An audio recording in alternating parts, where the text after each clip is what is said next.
24 घंटे में इंडिया में संपूर्ण लॉकडाउन बनाना चाहते हैं। अभी सब 7 बजे आप अपने दरवाजे के पास प्लेट और चमचे पकड़ के टक टक टक टक टक मार लेना पड़ेगा। हमारे भारत देश का इतिहास बहुत ही गौरवशाली रहा है। इस वक्त मैं हूँ हैदराबाद से लगभग 200 किलोमीटर के दूरी पर एक शहर में जिसका नाम है वारंगल, और वारंगल को काकाटिया डायनेस्टी के राजाओं ने रूल किया था सन 11वीं शताब्दी से लेकर के 13वीं शताब्दी तक। ठीक मेरे पीछे आप ये देख रहे हैं इतनी बेहतरीन कलाकृति, ये है 1000 पिलर टेम्पल। 1000 पिलर है इस मंदिर पे।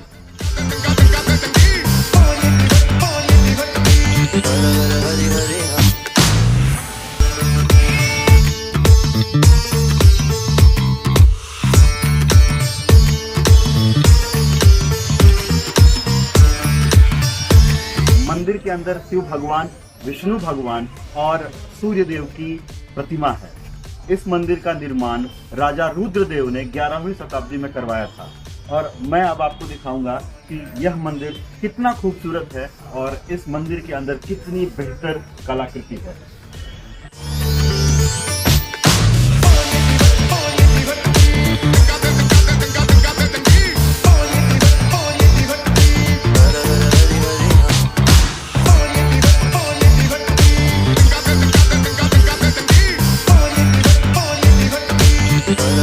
తెలంగాణలో ఇది చాలా గౌరవమైనటువంటి గుడి। यह मंदिर तेलंगाना का गौरव है। इस मंदिर को मुगल शासकों द्वारा ध्वस्त कर दिया गया था, जिसे वापस भारत सरकार ने रीबिल्ड किया।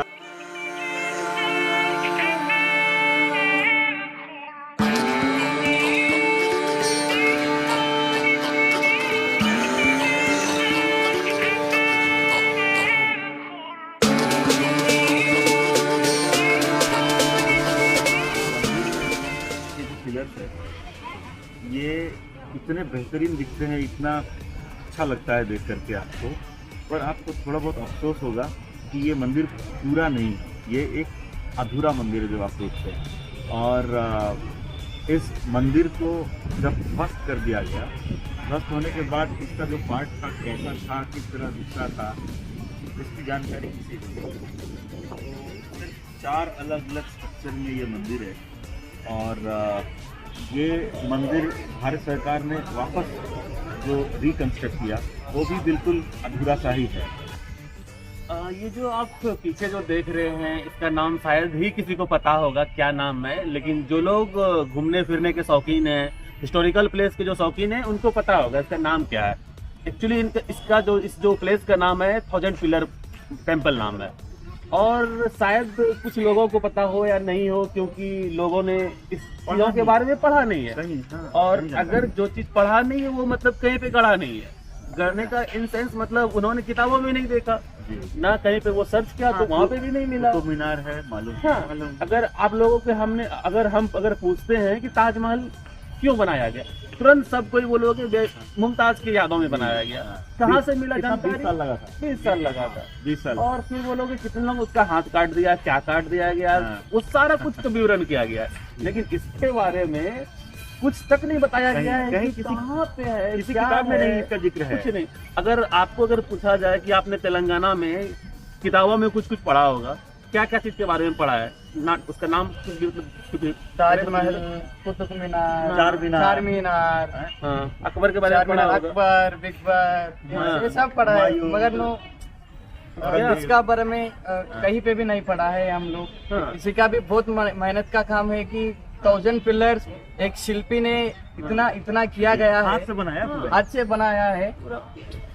इट्स लाइक ताजमहल बनाने के लिए भी 20 साल लग गया, मगर 1000 पिलर बनाने में सोचो कितना लग गया। मालूम नहीं है सबको, क्योंकि पढ़ा नहीं है, कोई किताबों में भी देखा नहीं।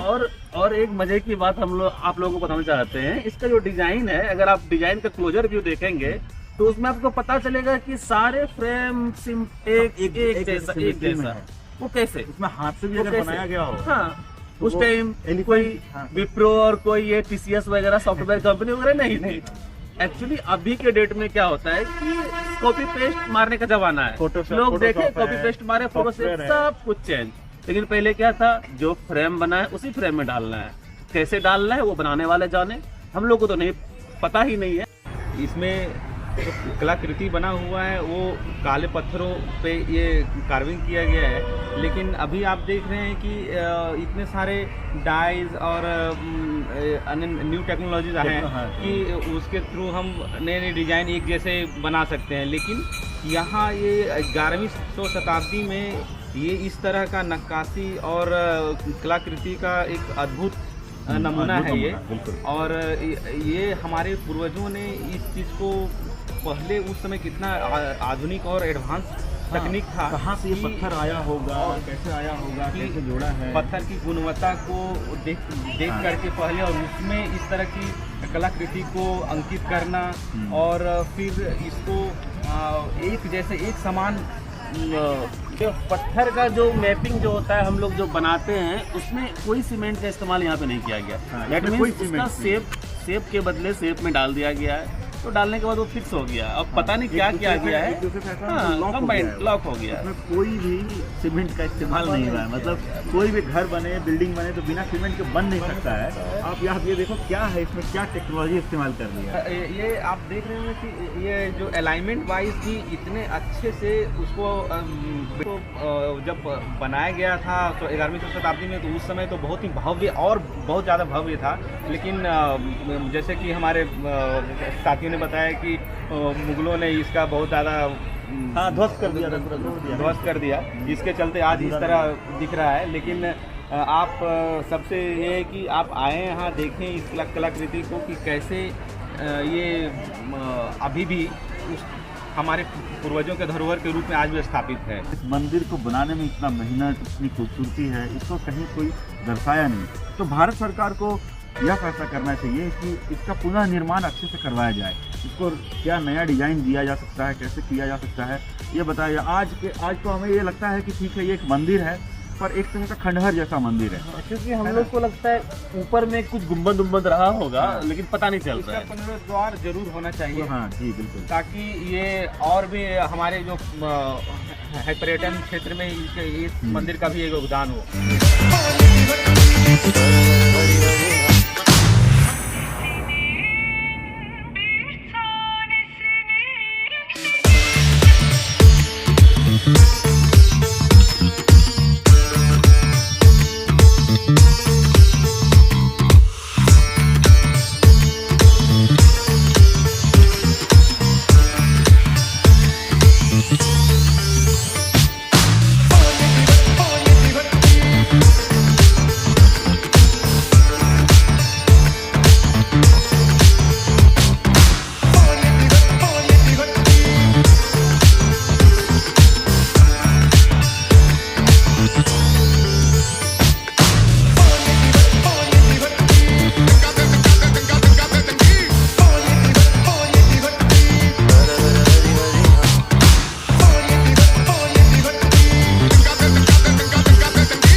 उम्मीद है आपको हमारा यह ब्लॉग पसंद आया होगा। और आप सभी से आग्रह है कि अगर आप हैदराबाद आ रहे हैं तो वारंगल आपके आइटिनरी में जरूर होना चाहिए। वारंगल यदि आप आते हैं तो 1000 पिलर टेम्पल को देखिए। वारंगल एक ऐसा शहर है जिसे भारत सरकार के पर्यटन मंत्रालय ने इस शहर को यूनेस्को सर्टिफाइड हेरिटेज सिटी घोषित किया हुआ है। और आप यहाँ आएंगे, इस बृहत्तम कलाकृति का आनंद उठाएंगे, मंत्रमुग्ध हो जाएंगे। तो चलिए इसी के साथ हम आप सब से विदा लेना चाहेंगे और फिर मिलेंगे बहुत ही जल्द किसी नए व्लॉग में, किसी नई जगह पर, नए विषय में बात करते हुए। तब तक के लिए अपना ख्याल रखिए। जय हिंद, जय भोलेनाथ, जय श्री राम। धन्यवाद।